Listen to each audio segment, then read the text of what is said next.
How can charitable organizations build a sustained culture of philanthropy?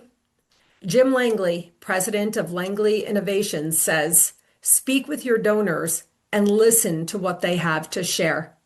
In this video series, Jim shares decades of expertise and his commitment to helping institutions develop the most effective strategies to build broader and more lasting communities of support. If you're a fundraiser, tune in now. Every video with Jim is a masterclass. Hello, I'm Susan Axelrod, hosting this conversation in On Philanthropy with Jim Langley. When I was younger, I used to look forward to June as it was the start of the summer, and vacation was forthcoming. When I became older and started my career, when I was 22, very shortly, June indicated something else, and that was the output of the Giving USA statistics on philanthropy and charitable giving. And then every year from then till now, from the beginning of June, I look forward to receiving these statistics so that I can know the trends and be aware of them and how to support my clients. This year, I knew that I wanted to bring Jim Langley into this conversation, and I'm happy to do that now. Hello, Jim. Good to see you. Good to see you, Susan. Glad to join you. Look, Jim, this is not going to be one of those types of conversations where we're going to review slides and show statistics. And these conversations are important, and I appreciate them from others. But our conversation is more organic and also challenging of the status quo. This is something that I appreciate you for. You challenge us and you really encourage us to think creatively. So the type of conversation that we wanted to have today was three things. One, what do the numbers mean? Right. What do they confirm? And what do they signal?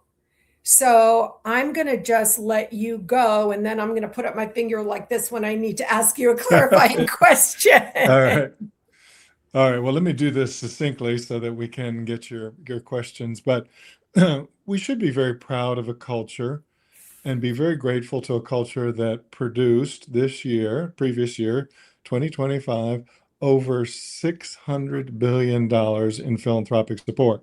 So I don't want to say anything that would take away from the awe that I feel when we, the people of the United States, produce that amount of money, right? And so it's awe-inspiring and should give us hope. But what I think is so missing is in the nonprofit world, this announcement creates a certain cognitive dissonance because there's so many people in the nonprofit world that are saying, but that's not my reality. That's not what we're seeing. And indeed, Susan, you and I know lots of places where layoffs are occurring, significant layoffs, including recently I saw the American Cancer Society is laying off significant number of people.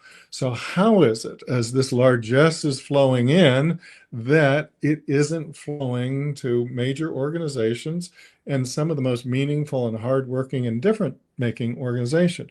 There is something, not intentionally, but misleading about the report, the way it's shared, and the impressions it creates, often on board members and CEOs. And I want to point to just a couple of those factors. The first is we must make a distinction between what America gives or Americans give and what nonprofits receive.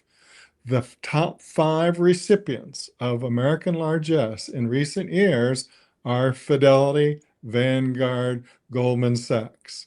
Please understand that when you hear that 600 billion plus 617 billion, what you're not seeing is a huge portion of that is going into donor advised funds. And we don't make a distinction between what Americans gave in the name of philanthropy and what they set aside for future philanthropy. And it is in that delta where so much then of the confusion and the cognitive dissonance that we see in the nonprofit world arises. Wait a second, why isn't that happening to us? So there has been this movement away from institutional giving. There's been a huge influx in giving to DAFs, and it was one of the fastest growing areas this year as it was in the previous 5, 6, 7 years, I believe up 11%. So right away, that money is not flowing through immediately. A portion of it will over time.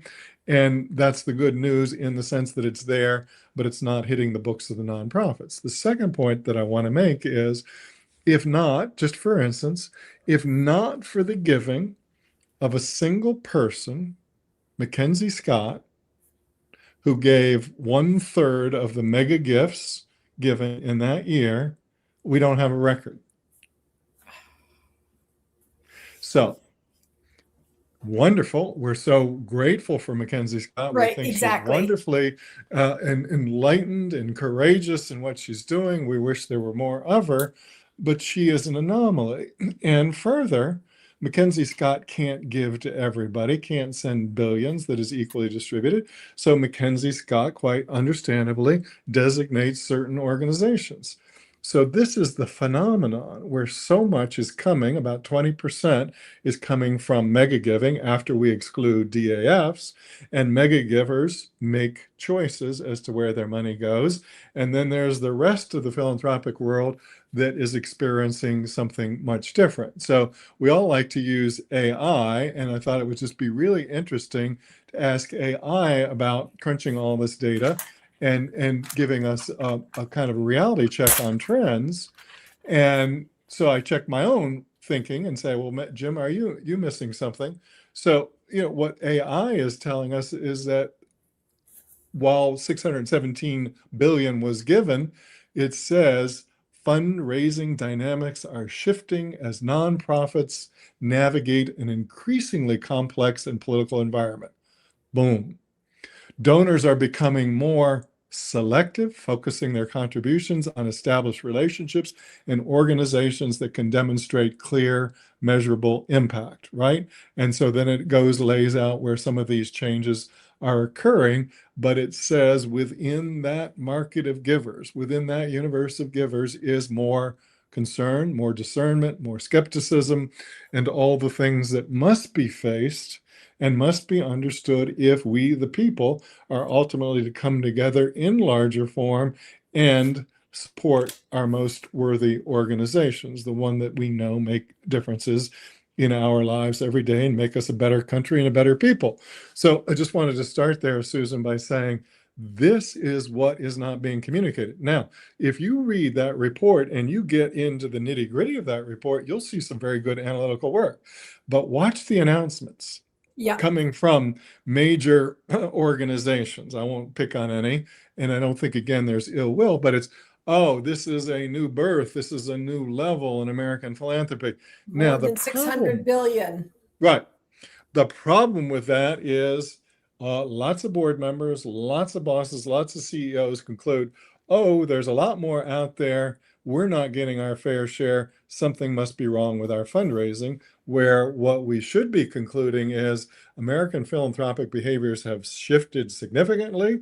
While dollars are going up, the level of participation continues to decline. And what you're really seeing are fewer people giving much more significant levels of giving, usually at a certain age, and that if we don't look forward, look farther down this path, if we continue to do what we're doing and operating on the same set of assumptions, everything we're saying today will be more true next year and the following year and the following year until mega wealthy people either stop giving or are no longer with us, right? So again, so grateful for these numbers, so grateful for anybody who gives of themselves for whatever reason. It's the misinterpretation of the data that then seems to perpetuate the most depleted fundraising practices. Right. Damn, Jim, let's go. Let's go. That's the problem. Let's go. It's a problem. Yeah. You and we don't script ourselves. I don't know what you're going to say. You don't know what I'm going to say, but I'm going to say, let's go. That, yes, let's start with awe. I felt the same. I got you the awe in the, $600 billion, Yeah. and that's 617. Just the 17 billion is a big number. Yeah. And so there is awe in that. It's a good place to take a pause. Yeah. And then we do want to call out the stress point that you just identified for you could go from 1.5 to 1.8 to nearly 2 million nonprofits in our country, depending on how you look at them and how you count them. For sure 1.5 million, and how many of them are receiving the money. So you said, I love this, pay attention to the people listening. It's important to make a distinction between what Americans are giving and what nonprofits are receiving. Yes. And so the top 3 charities today are private financial institutions, which filed for 501c3 status so they could, right? And that's where so much of the pot is living. Right. Anyone who is tuned into philanthropy and giving knows the donor advised fund pot is growing.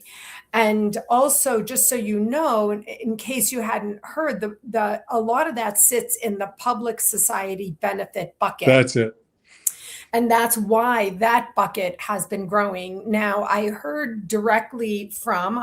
did my research, heard directly from the people who create the statistics, and they said that they put the numbers in the pot where the intention was.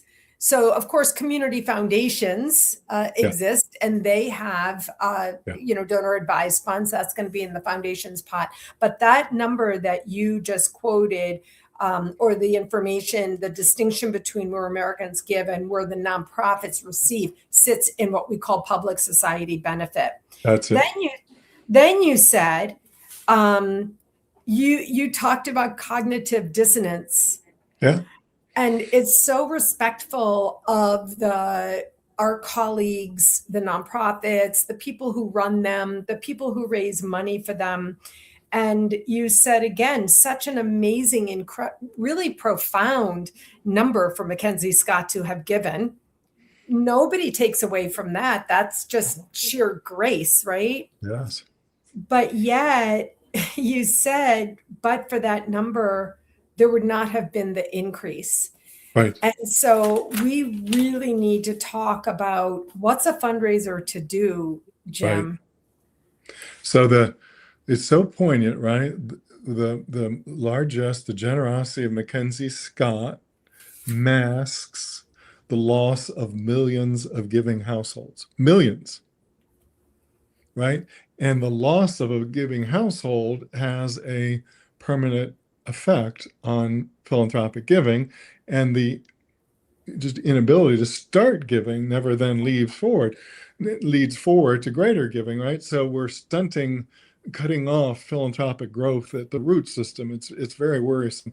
And then, of course, the significant portion of those gifts, Susan, come from bequests. Again, tremendously grateful, but about 20% coming from bequests. Right. Folks, what does that mean? There's no more there. They died. So we're going to see this more and more in recent years, and I'm afraid the same trend. Look at all these numbers coming in. What you're seeing is the harvest of lifetimes. And if you'll look behind the number, you're not seeing lifetimes manifesting the same behaviors, right? So it's like this generational harvest, this grand celebration, and then that work for the fundraiser that you just cited is much harder, right? Because for the donors who existed, as AI rightly concludes, they are more discerning. They are asking tougher questions. They want more evidence of impact. They're acting on their values. And what we're seeing, Susan, is a realignment of how the individual relates to the institution. They are not obedient. They are not doing what they were told. They're not even buying sort of the core message. They're listening and saying, well, out of all the things that you propose, here's, if anything, what resonates with me. So that traditional fundraiser with those traditional expectations is encountering greater obstacles than I would have ever faced in my active fundraising career, but often being held to higher expectations. So the question is, how do we get this knowledge in? Obviously, what you're doing is very helpful. I try to work with boards all the time and get this information to them. And when I do, it's very sobering. Congratulations on that big number last year. Now let's deconstruct it. Now let's look at the loss of donors. And maybe, Susan, we could even use AI to run those trends and say, then this is, if not disrupted, if this present patterns persist, this is what it's going to look like in 5 years and 10 years. And you will see this growing dependency on the aging, wealthy few, and then a few anomalies, let's hope. But the body politic of the nonprofit world is like the American economy. Some are doing very well, some are doing well, and some are struggling month to month. That's just like the American body politic. Right. Then it's mirrored in the world. So we take these blanket assumptions like, oh, some are doing incredibly well. Why aren't we doing as well?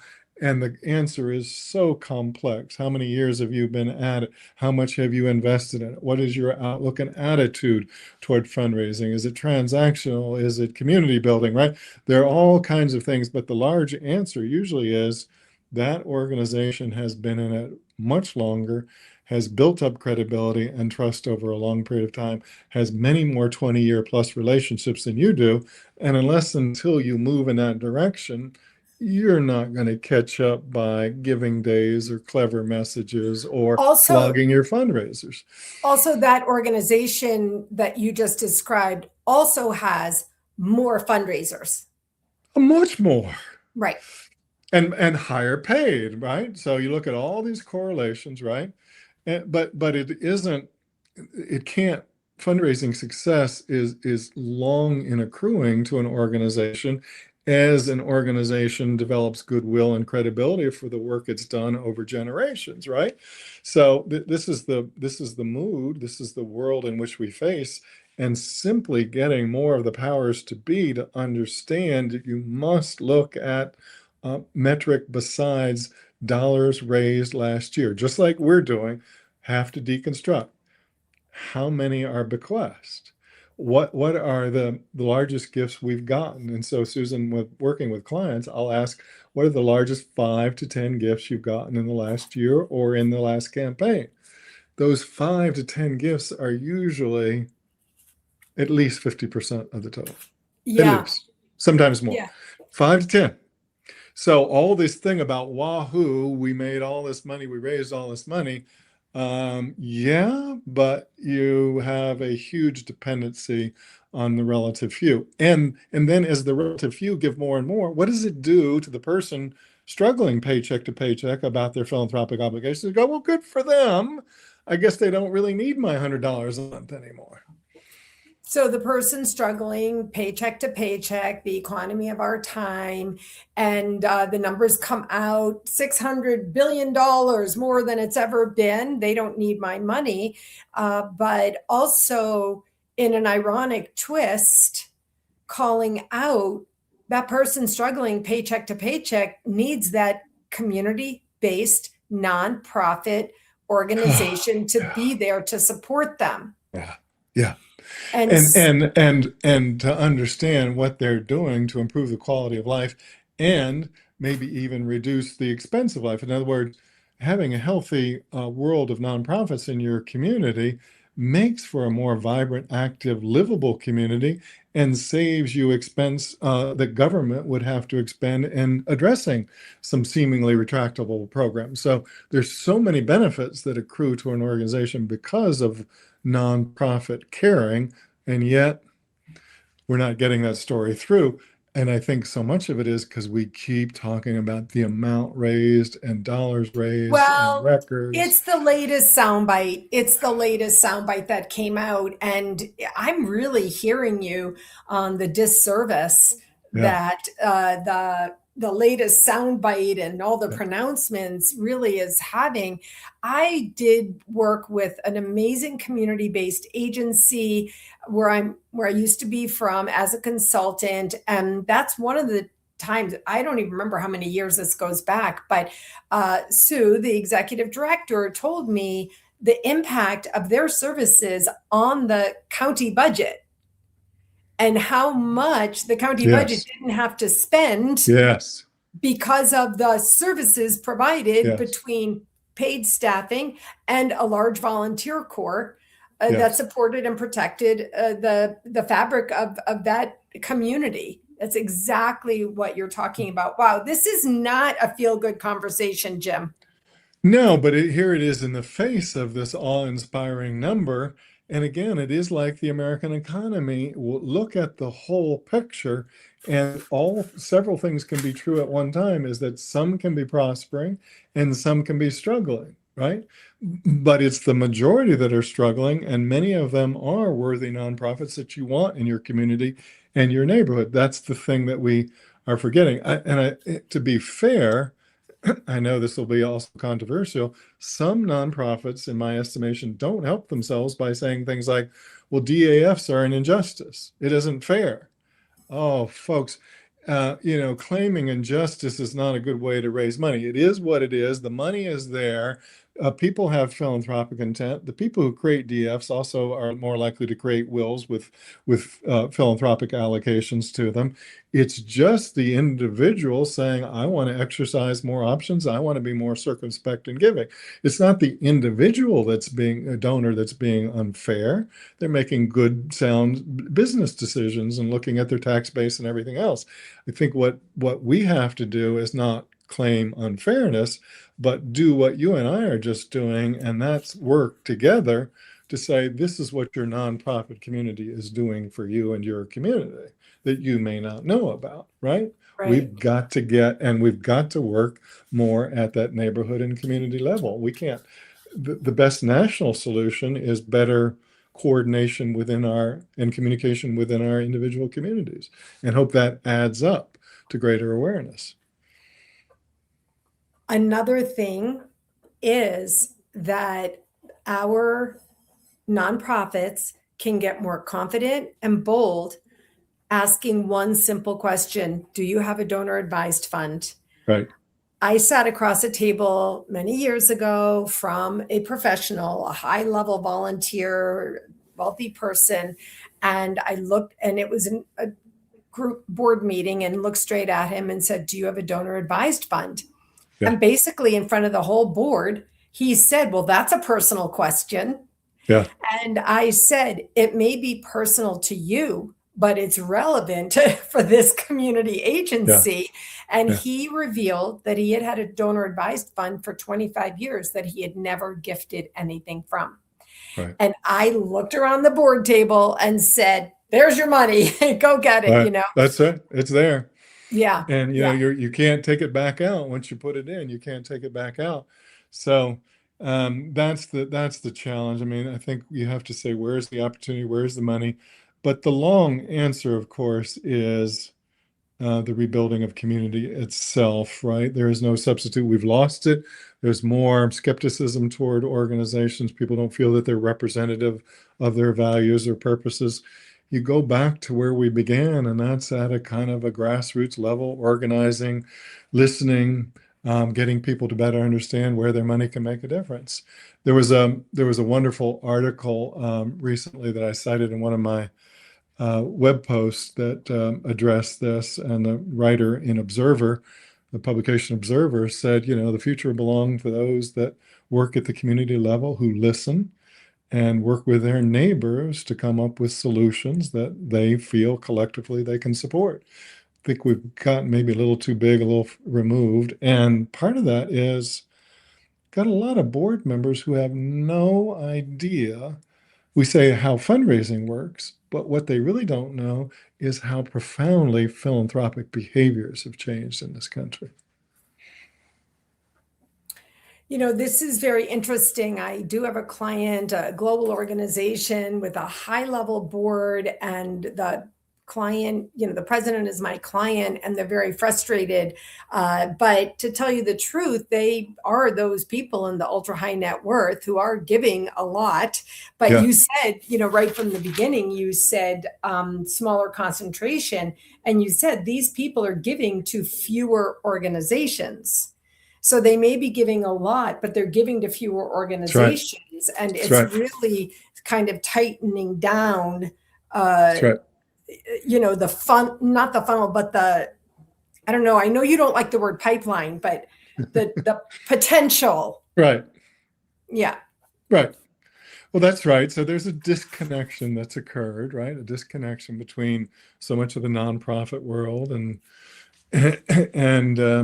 but what do you do in the face of that is not to continue to engage in kind of desperate fundraising, but take a step back and start convening groups and listening to neighbors and say, are we representing shared interest here? And if so, how can we best pursue them? I think that's while not an easy message to give, there's no easy fundraising recipe that's going to turn this around. And that's what worries me, is so many people seize on it. There's more out there, right? And you're not, run another campaign, do more of the same. Or get this app. Yeah, or get this app, or, use AI. All those are not unreasonable, but the context is completely wrong. We're suffering a crisis of community itself. We're suffering a crisis of community itself. You did say deconstruct the numbers, and then you said use AI to run the trends. Yeah. Use AI to run the global or national trends, and use AI to run your own trends. But what you did when you used AI was my magic rule, which is vet and verify, review and revise. That's you right. wouldn't have come here in this conversation if you didn't vet and verify the information you got back. AI is a great tool. I use it every day. And the synthesis is absolutely amazing. You can use the tool and vet and verify your own numbers. Now, there is an aspect that is relieving at the end of our conversation here.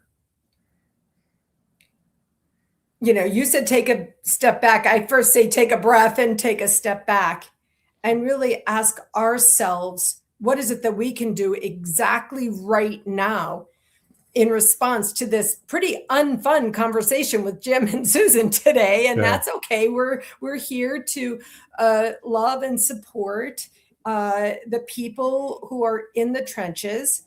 And you said, start convening groups.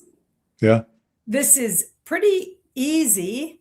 It's free. You could do it online or have a cup of coffee, whatever.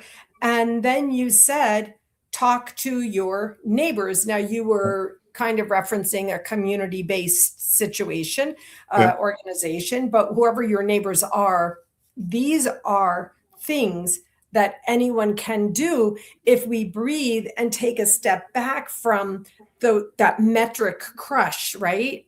Right. Yeah. And the other thing with all these, I don't know if we'll reach anybody who set up a donor advised fund, but if you have a donor advised fund and you're struggling with how to give, there are wealth management advisors who are holding regular seminars about that. And I speak to those and talk to people's values. But the other thing is, send your own kind of personal RFP to 10 nonprofits. Say, this is who I am. This is what I believe in. Please tell me why I should give to you. Give them a chance to respond to you and tell you about impact. I think so many people who hold DFS would be so pleasantly surprised if they challenged more nonprofit leaders to say, make your case to me and let me decide. Just don't sit there and say, someday I'd like to. There's too much opportunity in this world. There's too much that needs to be done. There are too many people who are sub-optimized in our community. We're not living our best life until we bring out the best in everybody. So start your own due diligence process. Be more disciplined about it. So we are speaking directly to you if you have your own donor advised fund. Yes. create your own RFP, give your local nonprofits or your arena, whatever nonprofits are in your arena of interest, give them an opportunity to tell you why they're worthy of your gift. Now, likewise, Jim, we're also speaking directly to you if you're a fundraiser, a nonprofit CEO, a nonprofit board member, and you could do the same thing. You could communicate with your own people and say, do you have a donor advised fund? May we have an opportunity to tell you why we're worthy of receiving a grant from your fund? Yes. Absolutely. But start that conversation. And as I said, they're wealth managers also trying to educate their clients. They've done well in the stock market and sort of trying to figure out what to do. So somehow, Susan, it's getting away from the traditional fundraising machinery and getting back into conversational modes, including direct challenges to each other. Did you know? As you said, nonprofits rather than fundraiser, start issuing impact statements, start trying to reach community leaders and say, spread the word.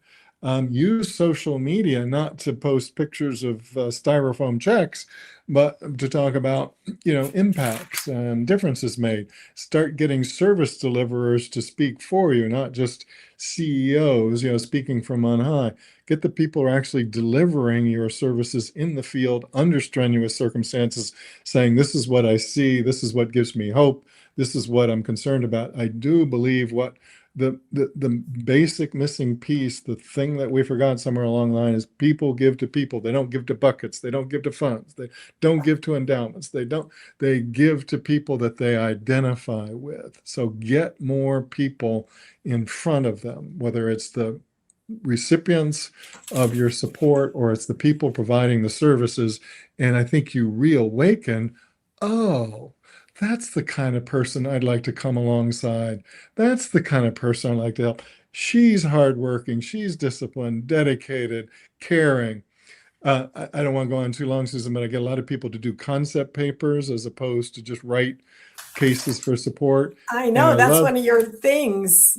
I love the individual voice that comes through, because all of a sudden I can hear somebody who cares about something, who wakes up every morning and says, I want to make this better, right? So get more voice, human voice in our work, and then start more conversations about how we work together. It's broad advice, but where we started, you could totally misread this data. You could totally fall back on the same propositions that you've relied on too long and miss the opportunity, or be in an even worse position this time next year if you don't do something differently.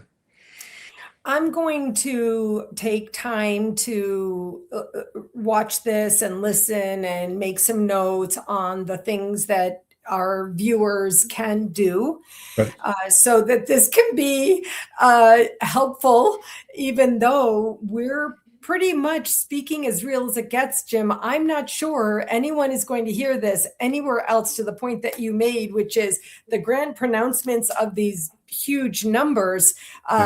Where, there's some reality in here that is difficult. So I'm gonna work on that so that people will have that. And then also this idea of taking a breath, stepping back, asking yourselves in your organization, have we ever thought about one of the things you said, which was letting our program people who are delivering the services say, this is what I'm seeing. There's lots of helpful stuff in here. Yes. So I want to say thank you for not shying away from the hard conversation. I knew you wouldn't. And I really appreciate your taking time to think and synthesize and speak out the truth with really love in your heart for the nonprofits and for the people who work there. And that's the bottom line. That's it. That's it. We want them to understand what's going on so that they can adapt to these new realities. So what if somebody wanted to have a conversation with you about this? Contact me at jim@langleyinnovations.com, or let's start a conversation on LinkedIn. That's my preferred social media, and see if we can create kind of best practice among ourselves in conversation. Right. Amazing. Let's go, Jim. Let's go, Susan. Thank you for everything you're go. doing. All right. See you again soon. All right. Thank you. Bye-bye.